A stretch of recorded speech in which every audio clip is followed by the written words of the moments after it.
What's going on with you guys? Welcome to another episode of Quick Learn. And in today's episode, I will teach you how to use Telegram, how to sign up on Telegram without phone number. So this one is pretty easy. So let's get it started. So first of all, if you want to sign up on Telegram, if you don't have a phone number, this is how we're going to do it.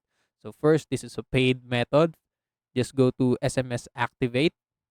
This one provides a list of temporary phone number in each different regions or countries on every different app. So as you can see, just click this Telegram right here, and this is the countries that you can use.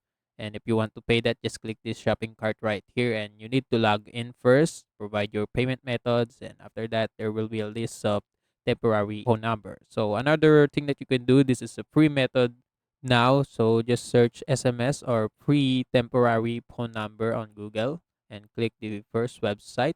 And in this website, there will be a list of phone numbers that you can use. And this is not paid.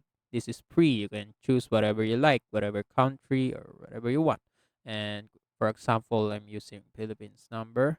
So just click that and just click this number right here, and it will automatically copy to your clipboard, and you can paste it right here in Telegram. So if it doesn't work, just try again. Just choose another country, just choose another temporary phone number until you find the right one. And that's it. That's how you're going to do it. And also, that's it for today's episode. If you want more to this channel, please like this video, click the notification bell, and don't forget to subscribe. See you in the next one.